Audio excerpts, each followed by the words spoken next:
Welcome, everyone. Welcome back to this week's episode of Adult Tea. Renee, what do you want to say to the people? Thank you all so much for tuning in last week. We hope you enjoyed the show and stay tuned for what we got for this week. So this week we actually have a guest with us, and Renee and I went to undergrad with this professional. And he is actually the principal at a charter school, and he's going to give us some insight into what it actually looks like from the leadership level to actually reopen schools for children. And we'll talk a little bit more about just foundational education and its importance, as well as some other things. So, Brendan, can you just go ahead and so everyone knows the name of the school that you are the principal at, and just tell us a little bit about your process with reopening. So I am Brandon Forrest. I am the principal at Argosy Collegiate Charter Schools in Fall River, Massachusetts. What was your process? One, are you guys doing face-to-face schools at the school that you're the principal of? And if you are doing face-to-face, how did you come to that? So as of right now, we are looking at a hybrid model. I can't express how I truly feel about that due to the restraints of my career. But I mean, virtual was an option, but the direction that the commissioner is pushing our school into, they're requesting a hybrid model. So it's just one of those things that you have to adapt and shift to. I mean, that's just pretty much the process that we are at. As far as the plan for reopening, right now, we are in person as far as staff members for professional development. So it's a totally different, I mean, Renee knows from working in the school, from what it was then to where it is now, 6 feet apart. I mean, everyone's wearing masks. So it's truly not a traditional educational setting. It's not a setting that, I mean, if I had children, I would feel comfortable enough to send my own child to. Mm-hmm. But like I said, due to my profession, send your kids to school. And when you talk about the hybrid model, is this the 2 days at school, 1 day not at school, or is this, we're starting? So the way that our hybrid model is designed, it's the kids will come Monday through Friday, half a day, and the second half of the day, the kids that were not invited to in-person learning would do a virtual learning. Now, this is where it becomes, a conflict, especially for teachers, because teachers now have to, I mean, everybody knows teachers don't like lesson planning to begin with. So it goes from doing one lesson plan to now you have to do two. So, I mean, fighting with teachers to get in one was a struggle. Now you got to fight to get two in. So let's see how that works out. But having been in a classroom and knowing like the pros of having to lesson plan, what are some strategies though that you all are trying to help to encourage teachers to do more lesson planning? Because that is true. Like most teachers, they plan out for their week and they kind of just as they go. But one thing I learned about when I was doing online teaching is that you have to have some type of PowerPoint, some type of video, some type of structure set up. It's really not as free going and as easy going as it is as teaching in person, because you can just kind of do things on the spot. But when you're on that camera with those kids, it's just kind of like it becomes a totally different ball game. Mm-hmm. So what have you all done to like kind of encourage teachers to be more readily available for this way of learning? So this is where I step out of the principal role and become personable, because let's backtrack to going into the position. Going into the position, I inform my teachers up front that I'm not like the traditional principal. Like, you think of a traditional educational system and leadership, and I have dismantled and dismeaned that model, because, I mean, from an educational standpoint, you hear the title principal, you start stressing, you become frightful because you're just like, oh, I'm in trouble. You think you're going to get that little pink slip. So I have reconstructed the principal office where it's not, oh, I'm going to the principal because I'm in trouble, but I'm going to the principal because I feel comfortable. I need help. I need some assistance. So what I have done is, because I know teachers don't want a lesson plan to begin with, so I take time out of the schedule. So their schedule block during professional development week, to sit down and work with them one-on-one. Okay, I can work with this one lesson plan on you to get your thought process going as the direction that you should take it in as a follow-up. So for me, it's more so pushing them and guiding them through that first lesson plan to piggyback, so the second lesson plan can piggyback off the first. So, I mean, that's some of the things that I have done. Now, I don't know what other educational leaders are doing. I mean, but like I said, you have to first dismantle the educational aspect as traditional, and you have to be realistic and come to terms with what education is today, because this is not a normal educational setting that we're in or that we're experiencing. I mean, I'll say, because I also taught I actually taught 5th grade math, and I'm going to say lesson planning is a lot of work. I mean, teachers are getting paid 40 hours, but working like 80. Okay. Just being realistic, because number one, you do whatever you do during the actual school day, you lesson plan, you prep, and all those things. But on the weekend, I mean, it's not your weekend. Right. You're still lesson planning, you're still prepping and things like that. And so I'm just wondering, and maybe you may not know this is not a question for you. I'm just putting it out there into the atmosphere. Like, if teachers are going to be paid just a little bit more, I mean, we already know teachers should be being paid more money. 100%. But I'm wondering if this is, you know, letting people that are in those positions, you know, school board members that make those, you know, decisions about the budget, is it, you know, or do you think they're going to reevaluate, you know, the salary of teachers? Well, I can answer that question.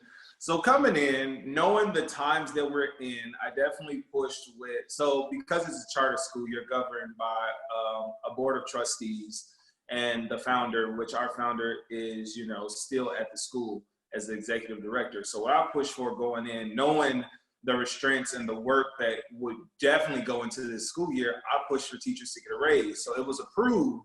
So it's just like, okay, you know, I try, you know, I'm not the average principal at all. So I was able to get that approved. So it's just like, okay, this is my attitude of gratitude. I know that you're going to have more work. I mean, but just like anything, you know, more money, more problems. So it's just like, I understand like the restraints that you have going into this academic school year. And I understand, like, for me, it's difficult to, and this is just being honest, it's somewhat difficult for me to tell a teacher, oh, you have to teach in this hybrid model. Because a lot of my teachers are young, they're new parents. So it's like, okay, you're coming to work, nervous, scared that you may actually catch COVID, and then you're taking that back home. So I try to listen to my teachers as much as possible, support them as much as possible, and give them my honest, unapologetic feedback as much as possible. I mean, but at the end of the day, I have enough power, trust me, it's enough. But it's also, I still have to do my due diligence and check in before I say, you know what, I understand, go home, take the rest of the week off. I mean, I can't do that. And in a realistic world, I mean, no one wants to sub. So it's just like, okay, this teacher is gone, no sub want to come in. Okay, so what do you do? Mm-hmm. Right. So it's just like trying to answer those questions. Well, I know, going back to the aspect of teacher pay, is there ever any talks about, because people say it all the time, like, oh, teachers need overtime. And I feel like right now is the best time to really offer teachers that overtime, because I think a lot of times people talk about it's hard to kind of really navigate how they'll spend that overtime, because they're like, oh, teachers always spend additional time in their class. But I feel like there's now a way to really track that. If you're having to go online and do all the, you're going to have to do additional planning outside of teaching if you're going to do it on like those hybrid courses. Is there any talks about at least offering them any type of incentive, given the number of hours they work or anything like that? Because I feel like that would be a big bonus to teachers, because they don't get overtime, but I feel like there's a way to incorporate that. It's like when I used to work in my old school district, a way that they kind of like incorporated overtime was if you worked a number of sub days, then if you work like 3 sub days, it would count as half pay. Or I would be able to get sick hours. So there was some type of trade-off. So have you all thought about like ways to give trade-offs to teachers as well besides a raise? And I know you may feel like, well, shoot, we just gave them a raise. Why you over here trying to ask them for more, Renee? But I'm just like, it's going to be stressful. This year is going to be, I can't even imagine. I tell people all the time, I'm like, you know what? I'm so glad I left the classroom because I really cannot imagine like the pay I was getting. I mean, it was decent. It was fine. 185 days out of the year, making, roughly 30 hours a day. I mean, roughly 30 hours for an 8-hour day. I was really making some nice money as a teacher, but it's just like when you add in all the added work you do on top of that, they need a little more. So what's your take on all of that? You just put me in the hot seat. Sorry. So I think I definitely understand what you're saying. I mean, that comes down to breaking down the school district that you're in. I mean, you work for a school district that relatively catered to their teachers. I mean, True. I came to a school district where I am catering to my teachers, and not only my teachers, but the students and the community. So I think it goes, when you're thinking about incentives for teachers, you have to think about that district. What is that district doing to support their teachers? I mean, I know what I'm doing to support my teachers, and I can only speak for myself. I can't speak for any other educator, any other administrator, any other district. I can only speak for me and what I'm doing within the four walls that I have sole control over. And that's ensuring that my teachers are safe, ensuring that my students, because kids come first. I mean, anything that you say, anything you do, granted, my teachers are my front runners, but without the students, it would be no teachers. That's just the reality. That's the actual factual. So, I mean, doing stuff to ensure that my students have what they need and their family needs are met is my main focus and priority. I mean, this is me personally, this is not the perfect time to become a school administrator, because if I knew then what I know now. You say that this is not the best time for you to become an educator, but it may be the perfect storm.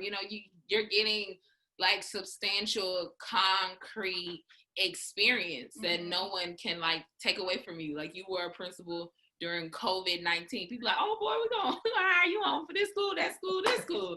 So you just never know. You make make that lemonade out of lemon. That's what I'll say. So what I've noticed is the conversational shift.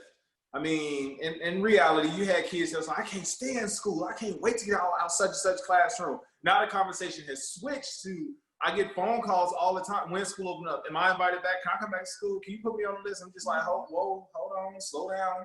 Like, I have limited spots in the school, and I dedicated that to the students, my high need students. So it's just like, I have to cater to the kids who I know are not gonna participate or get it in a hybrid model. And I have to dedicate that to the English language learners who I know don't understand, without that one-on-one support. But to be honest, this is a beautiful time for education because it allowed us to see as educators where we were neglectful at and make the steps forward to correct the problem. I mean, the school before the school I'm at now didn't have Chromebooks for one classroom, let alone an entire school. So that's like, okay, we have to make steps to provide the students with the necessary resources to be successful. I mean, and let's just be honest, education is not fair across the board. I mean, that's why we have an educational gap, an achievement gap, is because if I go to this school district, like your previous school district, y'all had plethora of resources and entities to ensure that your students receive the best education possible. Now you come 2 blocks over and cross over to my school district, Renee.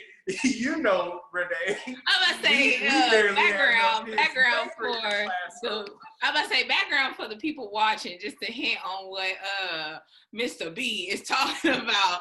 So the school district, I work for the public school district in Indianapolis, and in that same district, and actually probably a block away from the school I taught at, he worked at a charter school that was right around the corner. So you could see, it's so funny to compare because you can really see the disparities between the two.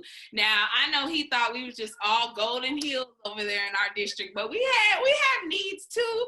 Okay, I had a lot of students I had to teach. Okay, 180 plus kids every year. So, you know, it came with that. Like, we needed those resources because we have way too many kids in our district. And well, I won't say we have too many kids in our district. We don't have enough schools. I feel like middle school and high school, for the amount of students that we had, they needed just one more school to kind of disperse it out, because we were getting so many rollover or overage kids to come to my middle school that it was kind of like strapping us for resources almost, and making our classes like 30 plus kids. And I mean, they did find a remedy for it the following year, but that following year, that's when you was like, I'm out. And no, I'm not naming the school district because I absolutely love that school district. If I was to go back to teach, that would be the school district that I taught in, because they were superb. They were, as Mr. B, Mr. Forrest mentioned, that they are very much teacher oriented, and that's like the most teacher oriented district I've ever seen. So yeah. So I want to bring it back around to the kids, because earlier you talked about I didn't understand it at first, but I understand you now, when you were saying that you invite some students to come to class, to in-person class, and not other students. But now I'm understanding that, and correct me if I'm wrong, that the students that you are inviting are the students that you feel like need to be in like in-person class more. So at-risk students, like you said, ELL students, those are the students that are being invited back to in-person class first? Yes. Okay, that makes sense. That makes sense. And I also wanted to talk to you about, because I think the conversation where you guys are talking about, I love where it's going. And you're talking about the academic achievement gap. And so that brings me to this point. So, school choice. There are a lot of people that teach in traditionally public schools, a lot of people all over that are absolutely against school choice. We saw Elizabeth Warren last year actually lying. Let me stop. Calm down. Telling people that her kids went to public schools, and when they went and found out, like people can find that out. Right. They can easily find out that you're lying. And all your kids go to private school, but you're telling these parents, many of them that are Black parents, and wanting quality education for their kid, and seeing that happen at charter schools, you're telling them, no, we think you should stick with the traditional where your kid is in private school. Right. So why do you think so many people are against charter schools? Y'all just throw me all up in the hot seat. It's so crazy because I actually had this conversation not too long ago. I think many people are against charter schools is because, I mean, and I can speak from an educational standpoint. I mean, when you go into a district school like Renee's school was, it was ran and operated day to day as a school, where you come into a charter school, and no disrespect to charter schools because I'm a charter school principal, but it is ran almost equivalent to a business. I mean, Renee's school had a union. Charter school, you're completely at will. So at any moment, I mean, you can get fired for anything. I mean, it could be, oh, I don't like your striped shirt. You know, here's your walking I hope not. Well, we both got on stripes. I was like, hold on, I know he ain't. And I like both of y'all shirts, but that's just, and that's just being completely honest. So the school that I'm at, I truly believe, and this is not trying to, publicity, but I truly do believe in their mission, because they are preparing students for college, career, and life. And the reason that I was drawn to this school is, one, they have a dual enrollment program, which when my seniors graduate, they will have their first semester of their freshman year completed, free of charge, already programmed into their high school curriculum. So knowing that the first semester of your college career is done, and if you go and do summer classes, that when you enter into college as a freshman, you're really entering in as a sophomore. So that itself was the entity that pushed me into the school that I'm at. Now, the previous charter school, no disrespect, but I couldn't grasp their vision and mission. I mean, we want to prepare kids for, the next phase in life, but it's just like, what does that look like? We can sit here and say the next phase. Is that military? Is that real world job, real world experience job? Is that college? You have to be specific when you're saying, at our school, we are geared to prepare your scholar for ... And a lot of schools are neglecting that. And I feel that a lot of people are against charter schools. I don't think it's more so because of the title charter, but it's just, you have to find the right charter. It's just like, okay, what is this charter going to do for me? Or what is this school? Because it could be charter, public, Catholic, private, whatever. If the school is not gearing your scholar to be the best they can be after their term there is over, that was wasted education. Because I got some thoughts, but I'll let Renee go. I just kind of want to go back to how, you mentioned that you are a product of, being a principal and being a teacher to a charter school. And I'm a product, I feel like I'm a product as a student who went to a charter school. I know this is where we're finna go. No, you don't. Anyway, we already had this conversation. I already know. I'm a student who has been a product of terrible public schools, but also really good public schools, like really public schools that cater to communities. And I guess we all kind of know where I'm going with this. Personally, for me, I think that's my problem with charter schools, is that charter schools are represented as a public entity. And people are like, oh, well, we don't want public schools. But then you go send your kids to charter schools, which are still public entities that are still taking public funds from public schools, from traditional public schools. And I'm just like, those funds that were taken out of those public schools could go back to actual traditional public schools if we didn't have charter schools around. Now, I don't want to say this to say, oh, they just need to disband all charter schools. I understand the mission. I understand the importance. I'm like, even when I think to myself, I think if I was to create my own school, it would be easier for me to set up a school via charter school. And I don't know, it makes me uneasy because it makes me feel like, man, it's so easy for people to set up these charter schools. And they set up these charter schools, like you mentioned, how like your previous school, they didn't really have a really good trajectory for their students. They're claiming, oh, this is where they want the kids to go. And I see that a lot with charter schools. They'll throw out these missions and these aims and like kind of blindsiding people. But it's just like, we don't get to see all that proof. We don't get to see all that data. Okay. There's so many ways to like all these different loopholes where, they can be discreet about their state testing scores. They can be discreet about their kids' benchmark scores. When on the other hand, there's so much scrutiny behind traditional public schools. But it's like if we all invested back into the community like there once before about public schools, I think that will kind of help public schools out. Like I said, I'm team public all the way. This should have literally, like this whole topic right here can literally be its own show separate. Yeah, and I want to piggyback off of what. Hold on, honey. I still need to add my two 5 cents.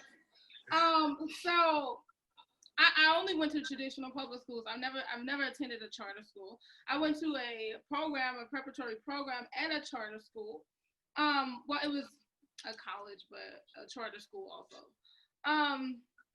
And I think it's many reasons. I think I don't really care what they frame. I don't care how they frame their mission. I know that may sound ridiculous. I care about the results. I care about outcomes. And for black boys, they tend to do better at a charter school. I don't know why. That's just what that's just what the data has shown, because the data is out there. I think it more so come from, like you said, there are teacher unions at traditional public schools.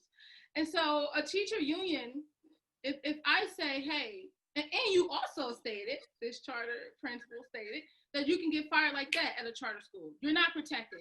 If the kids are not performing, if you're not doing your job, you can get fired. That's not the case for traditional public school.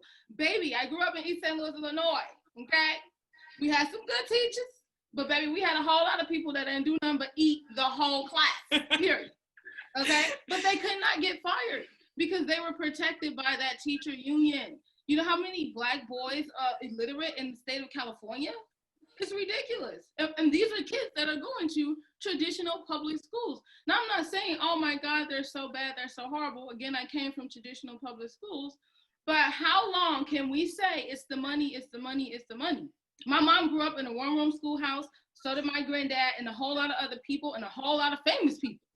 How did they make it in a one-room schoolhouse? But we can't make it in a full building with however many classrooms and however many teachers. What's happening? What's happening in the traditional public schools? So this is what's happening. It's really affecting Black, brown, and poor kids. Okay, so this is what's happening, and this is just getting a real deal Holyfield. So when you look at the aspect and the makeup of a traditional public school, I mean, because I've worked at public, I've worked at charter, I personally attended private school and public school. I've never attended a charter school. When you look at the makeup of a traditional charter, first of all, my grandmother was an educator. She was a principal. My mother was an assistant principal. So I come from a lot of educators. So seeing how leadership was back then and how schools were successful, Boom. compared to leadership now, it's not the same. I mean, you have principals, and no disrespect to principals, you know, but you have, you know, no disrespect to other principals, but you have principals like, for example, my previous principal never studied education a day in his life. He was an insurance claim adjuster that became a principal. So you're putting these people in these roles that know absolutely nothing about education, nothing about closing the achievement gap, and you're giving them the title principal and you say, hey, I trust you to run the school, and they come in running it what they think it should look like. So that's kind of, it's hard because you have kids that want the best, and then you have, I mean, in reality, you have the school cliques. I mean, you have the teachers that's cool with the principal, that's cool with the secretary, that's cool with the clerk, that, you know, they stick together like glue. So that teacher is vested. I mean, I came from a school where I had a challenging assistant and challenging principal that made every day of my, now people have seen my teaching strategies, and I, you know, not to tap my own self on the back, but I'm a very good teacher, you know. And it's for me, you have to capture the mind of the scholar. And if the principal not doing it, and the assistant principal not doing it, and the dean's not doing it, as a teacher, why should I do it? Right. I mean, that's just reality. I mean, teachers follow the leadership direction. So why are students failing in traditional public schools? One, principals are, you know, not vested. They're in it for the money. I mean, you get a person and say, hey, Renee, I'm going to offer you $100K a year, you know, to lead a school. I mean, granted, her thought process, first she's going to be like, $100K to lead this school, why not? Yo, show me where's the check, show me the contract. But then when you get into the position and you realize how much work you have to do, principals become lax. I mean, it's just like, oh, okay, I'm gonna do just enough to keep my superintendent out of my school while doing just enough to ensure that I collect this check every 2 weeks. I mean, that's just the reality. So as you stated before, you had a teacher that was eating in the classroom. If you have a principal that's truly doing their job, the principal, you should see your principal. You shouldn't ask who is the principal. You should see your principal all the time, because they should be in the classroom doing classroom evaluations. So that's a disadvantage. They should be around checking on teachers. That's a disadvantage. They should know their students that's entering the building. They should not only know that, but they should know the community. They should know the families that are sending their kids to the community. So for me, like, I've been in Rhode Island, Massachusetts for the last 2 weeks. In 2 weeks, I've done so much for my school. I was able to get my students free washing and drying, getting them hot food at the local deli. I mean, it's just these entities, that's what school leadership is. It's stepping beyond the four walls of the school and the classroom and stepping into the community to build that relationship, because it takes a village to raise a child. It's not just, I sent my kid to school for 8 hours a day and that's it. No.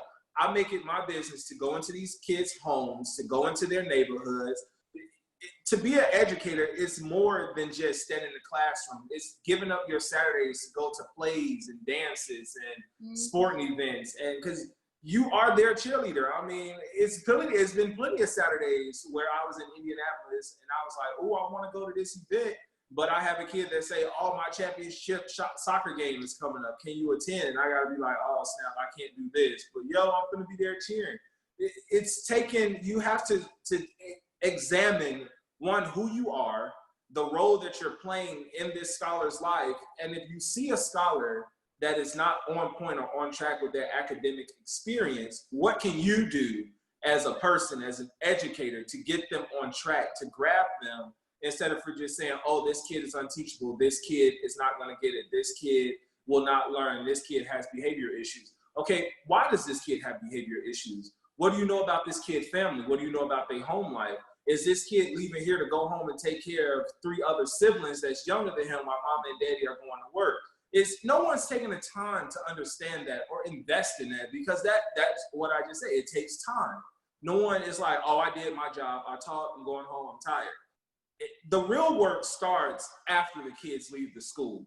That's when the real investment starts. And that's just, I mean, that's who I am. That's what I do. Like I said, I can't speak for other educators or other administrators, but I can only speak for who I am and what I have done to ensure that my kids are receiving the best educational experience possible. Now, I'm not saying that I'm perfect, because I am far from it, and I definitely make mistakes along the way. But the mistakes that I do make, I learn from it. And a lot of educators or administrators, and another thing that principals do, they forget they were in the classroom. They forget that they were standing, well, never mind, because some of them was never in the classroom. Hey. Some of them was doing insurance. So, yeah. So. Now, going back off what you said about a sense of community, I wanted to mention that, to put emphasis on what I meant by my support towards public schools. And yes, it's not only about the money, but I did also note that if we went back to a more community style of education, I think that's the biggest thing between our parents and the older generation. There was a sense of community. If the teacher needed to whoop your mama butt, the teacher could, they had to, not saying that people need to be getting people's teachers or nothing like that, although I wish I could have did it a few times. But understand that there's a sense of community, and having gone to a high school that had a strong sense of community, and knowing that, now granted, it is a predominantly white school. So for me, that was a struggle, and it was like, dang, how can we not be able to establish this sense of community for public schools that service mainly Black and Latino students? Like, why does it have to be this strap of resource, this strap of sense of community?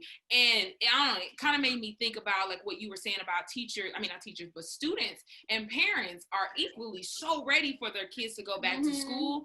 I'm hoping that the one benefit that COVID does bring is back that sense of community and that sense of like, the teacher is important.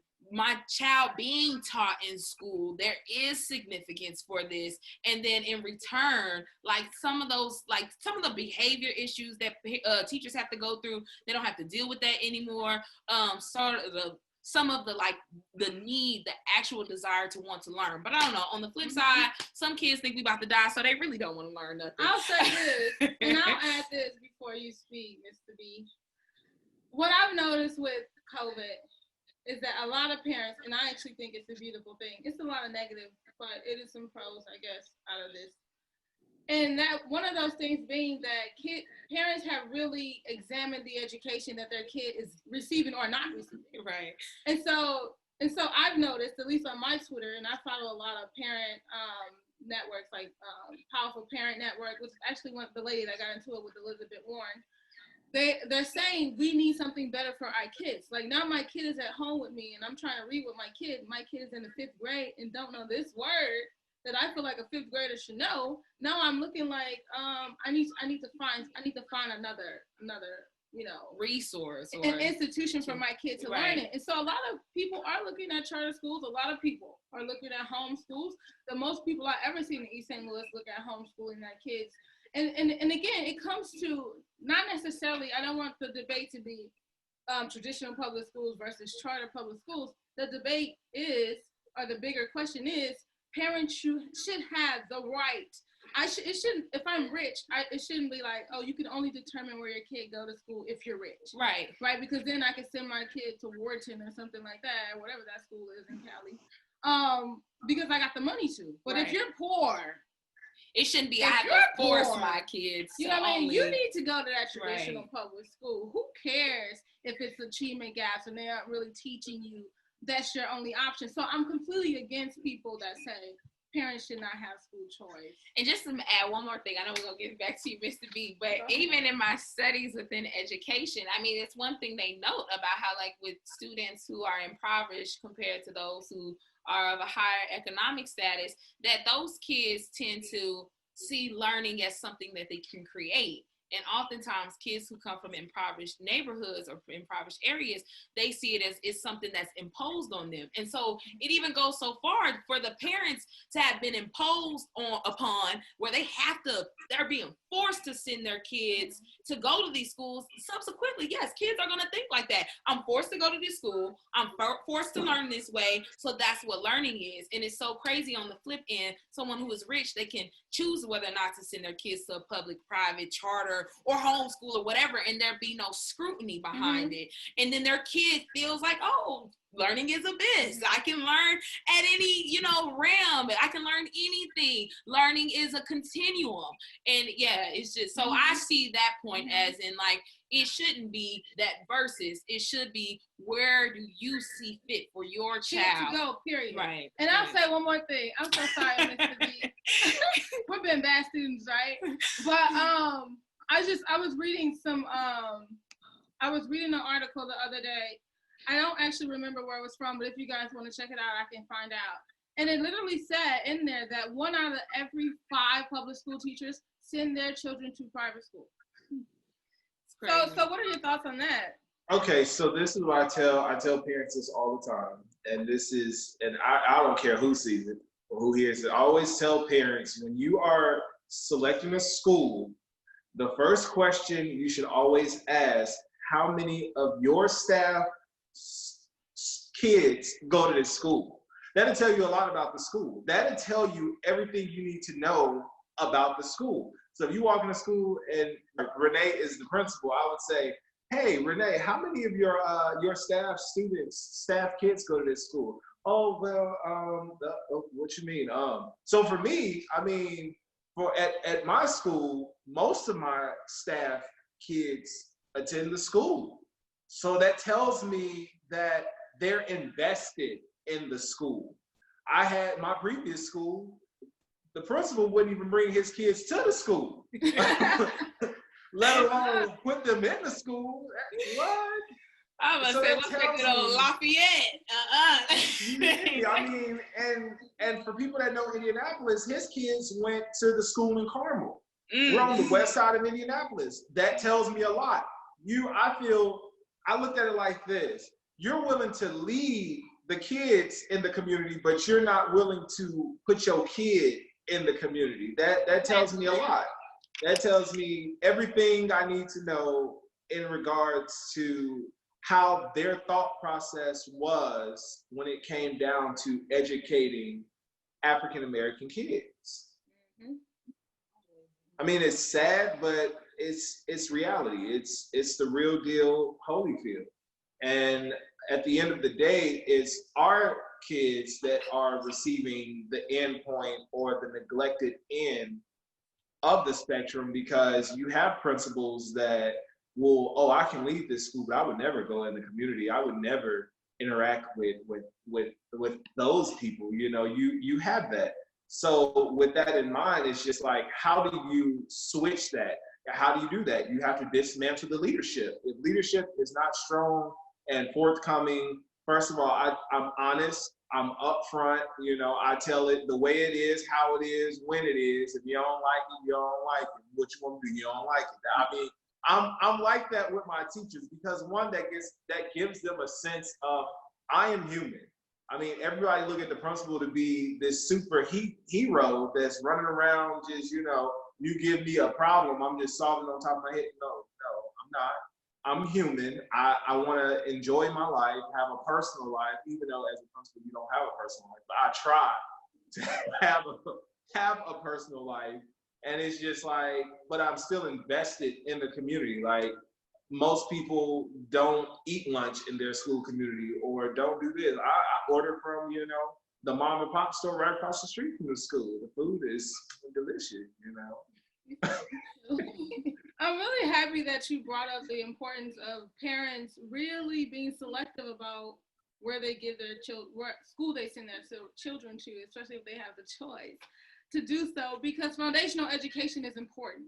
And so it brings us to, sort of our adult parallel of this episode for the people out there that are parents that may be parents one day, and really needing to understand how important it is to make sure that your kid has a very high quality foundational education, right? Because it is so sad, and I've seen it my own self, people get out of high school and can't do simple things like, break change. That's something you should learn in school. And so what are your thoughts, just, I don't know, whatever you want to share about the importance of really, really solid foundational education? So solid foundation, my opinion to all parents that's looking for a school or thinking about the right school, 3 things you should do.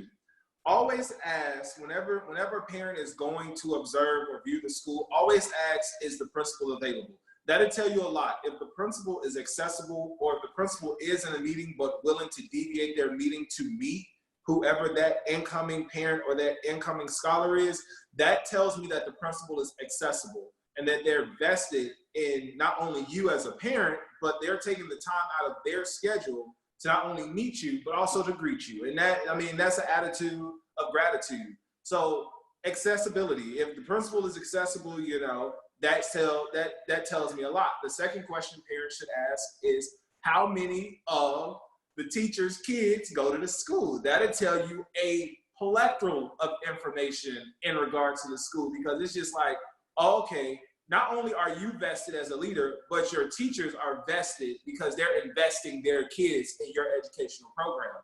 That tells you a lot. And the third thing is ask about the resources. What do you provide for your scholars outside of school? What entities can you establish or promise as far as outside resources from the time that my kid leaves your school until the next day they return to school?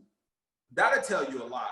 Like, we have this program where, if you're struggling and you can't afford, you don't have food, we have this available, or we have this for families that don't have washing. You're short on groceries. We have this program that's established, that provides you with a $50 gift card to go get groceries. You don't have housing. Oh, wow. We actually have this established where you can reach out, mention our name. They'll provide you with the adequate resources to obtain stable housing that's within the community, within reach. So not only are you gearing towards a housing environment that's close to the school, but now you don't even have to worry about the safety and stability because your kid is 2 blocks away from the school. So these are things that parents need to ask when seeking out a school. I truly vibe off of people. So, if the parent meet the principal and the principal is arrogant, oh, hello, what do you need? Oh, yeah, take the information. I wouldn't send my kid to the school. What you see is how I interact with parents, how I interact with staff members, how I interact with students, because I believe in transparentness. So being extremely transparent as possible, I want them to see me as a part of them, because the last thing a parent wants is to feel that they are low or less than you as a person. That's a turnoff. It's just like, I'm the principal. Oh my God, wait a minute. This is gonna be a long. Well, I had one thing I wanted to say. Okay. When you mentioned about resources, I wanted to piggy quickly off about what you mentioned about resources and about what does a school offer after. But I really think what's so important about like those resources and those community bridges that they build for after school are vital for when the kids are in school, especially when it comes to building that foundational structure when I think back to when I was like in pre-K, kindergarten, because I've been in school for as long as I can remember at this point, but those earlier years of like learning, I don't ever remember us really being in the classroom.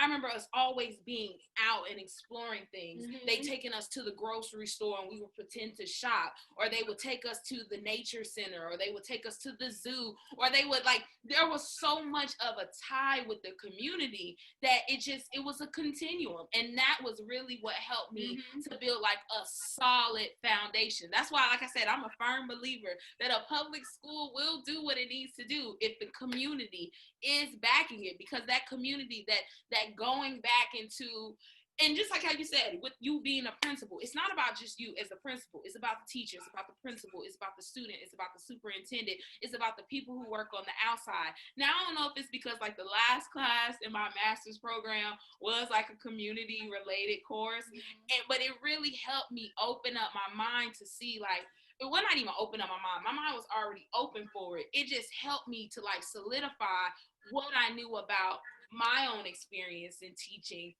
and my own experience as a learner, and what really helped to create that solid foundation as a learner. Okay, so that's it. Now,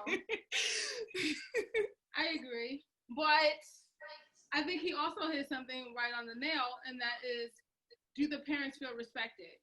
And what happens, and I'm seeing this, I mean, this is what I study. And you see a disconnect between parents in the school, just the whole system with teachers and all those administrators, because teachers look at parents like you're the problem. Right. You know, your kid isn't getting this or isn't learning because you're the problem. You're not reading to them enough. They've been here 8 hours. Yeah, so it's just like, what are you talking about? And so, again, that's one of the reasons why, and I'm not against traditional public schools. Again, I went to a traditional public all my life. But I think what happens, or what we see, what I've seen from the research and from teaching in East St. Louis, is that you don't make me, when I come here as a parent, I'm not coming here and feeling welcome. And that's why I think what you said when you say the way that you approach a parent, are you smiling? Are you arrogant?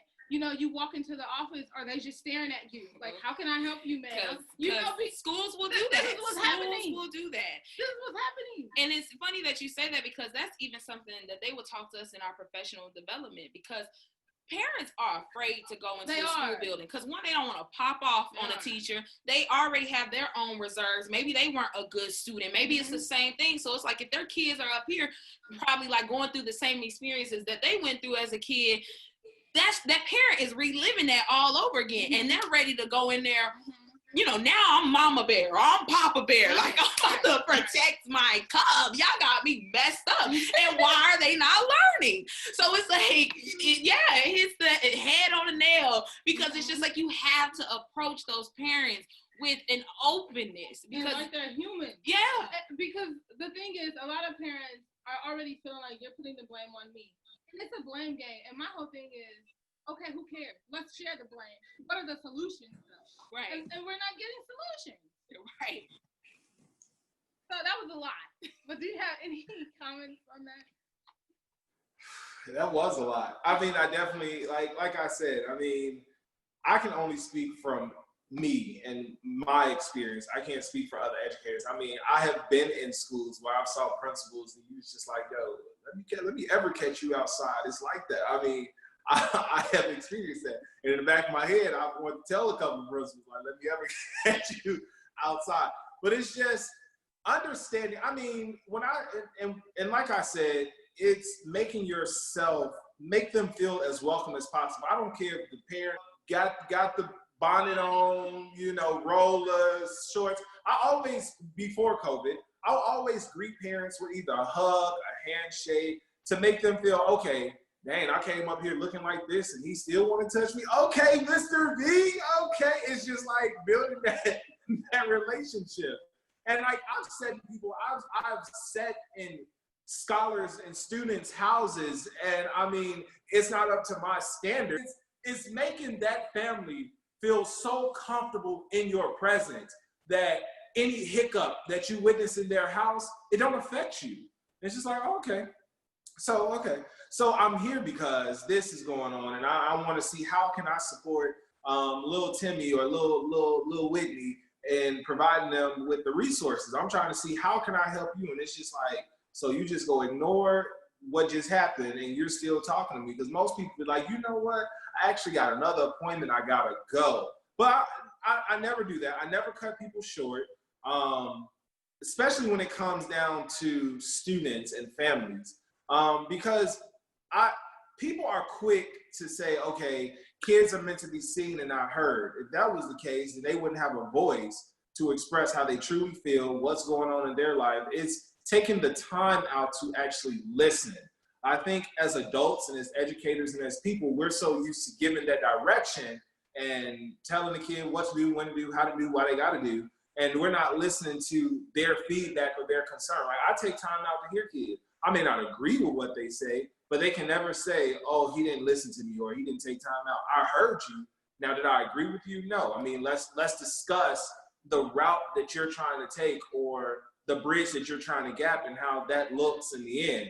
And let me give you feedback, you give me feedback, let's meet in the middle. Let's come up with a common ground. People are not doing that no more. That's just being real. You got teachers that's in there, you know, and to be honest, one thing that I was able to identify as an African-American male educator, that it was more Caucasian educators in African-American school system than African-American educators. And the question is, okay, why?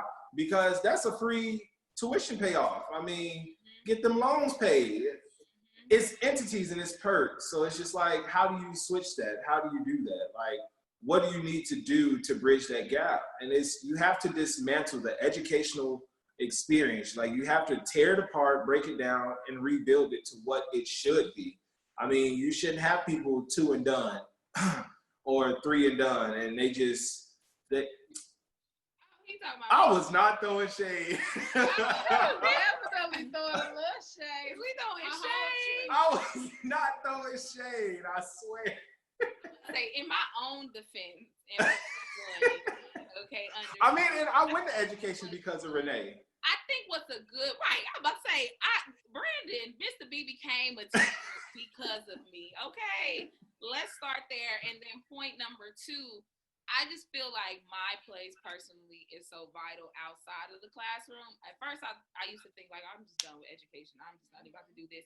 Because for me, ultimately, I see where education strips Black and brown students and devalues them, you know, and it's just like, you see that as a teacher. I mean, you see that when you're growing up. You understand that. You learn about it, you study, they have you read all these books. But when you go in as a teacher, not enough people talk about. It's heartbreaking. Not enough people talk about that. You went through that same thing, and you have to find a way to help them remedy this. And when you know that this system is so designed to keep them down, it breaks you. It really does have there are moments I literally was in my classroom crying, you know, because maybe a situation happened or a student came and told me something, and that was too much. It was too much. So I got to the end of my 4-year commitment for my fellowship, and I said, this about all y'all gonna get from me in the classroom. But, you know, I'm excited about the journey that I'm going on, you know, now still within education, but down the line. Don't look at me like that. But anyway, let me stop talking. Maria looking at me all like she rambling on. All I'm going to say is that is a good discussion to have as another topic about, you know, being Black educators, being, you know, Black people who are in the field of education, whether it's in the classroom, being a researcher, being a professor, like having to understand your position, and then also like having to be that hero for people when you may not even be ready to be the hero. And I feel like that was my thing. Everybody tell me I had these heroistic qualities, but I wasn't ready to be no heroine. Like, I wasn't ready for that. And that is a lot. It will take a lot. It's a lot. And I'll say this again, it's so important, again, to just, I mean, because we're providing more than just foundational education when you're teaching, especially when a kid grabs onto you. Like, if a kid likes you, be prepared to be everything for that kid, you know, at whatever time that they need you. But again, just to go back to just the importance of, you know, making sure your kid is getting a quality education. parents, if you're a listener and you're a parent, Mr. B have gave us a lot of advice on how to assess whether or not a school may or may not be good for you. But also go in. You can go in. It is a public.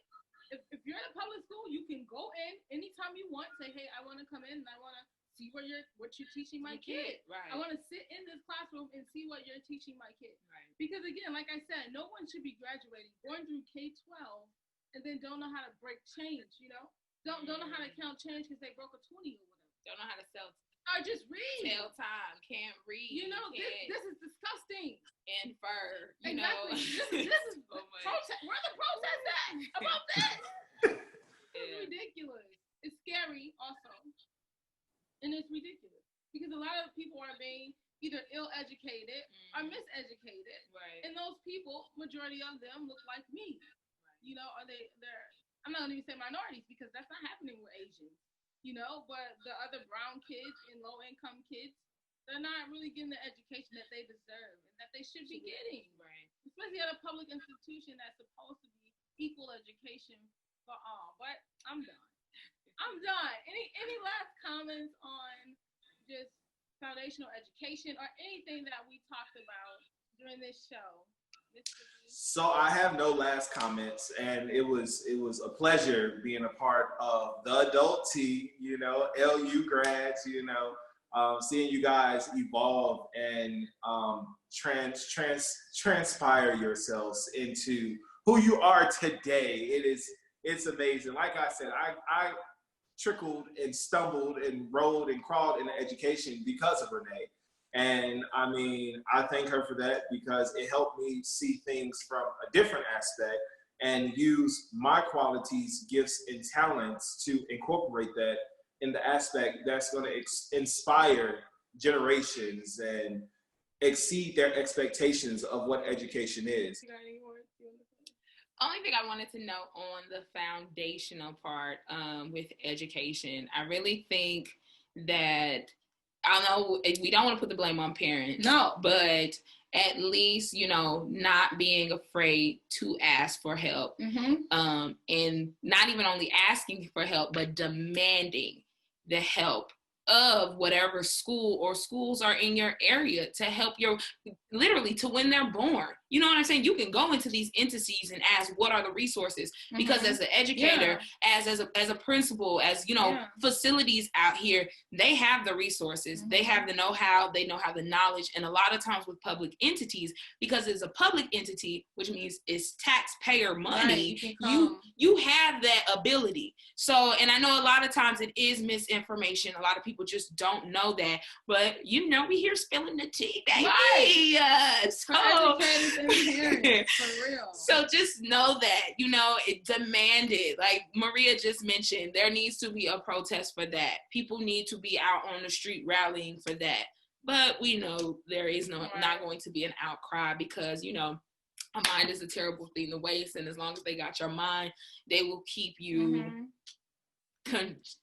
constructed on whatever they want to. But that is all for me. I've done more than enough talking. So Maria, I'll let you end it off for us. I read somewhere actually a quote that said, and I know I'm not probably saying it correctly, but it was saying like a miseducated person is a threat to society, to a free society. Yes. To a free society. So just make sure that your kids are getting, and parents, because I realized when Renee said we're not blaming the parents, and we're not, but I am holding you also responsible. I'm not gonna blame you, but I'm not gonna blame you, but I am gonna hold you responsible. Be active in your child's learning development process. Be active in that, whether that's giving them an alphabet book, going through your flashcards with you, whatever. Be active. Oh my gosh, and the alphabet book made me think there is this girl who I follow on Instagram, and I'll put the link, but she does an alphabet book like that. It's like Black theme, essentially, like things that Black kids can relate to. So I know this is a low-key plug for her. She don't know who I am, but I love her aesthetic. So, we'll link it on the info. Hopefully we can get a little connection sponsorship. Okay. We're so happy that you guys joined us for this episode. We love doing this episode. It was actually really fun to talk about this stuff. Do not forget, you can follow us on Facebook at Adult Tea. You can also follow us on Instagram and Twitter at Adult Tea, right? Correct. Okay. You can listen to our podcast on our official website. You can also listen to us on iTunes, on Spotify, on Google Play, which I found out last week, and YouTube, of course. I don't think I missed anything. That's pretty much it. Oh, Spotify. Did you say Spotify? I think I she said don't Spotify, know. but Spotify for sure. Yes. And sometimes we post it on Facebook. So if you want to do it on Facebook, just go to our page on Facebook and you can listen to it there. Thank you guys for tuning in. This was a long show. And we'll see you next week. Peace.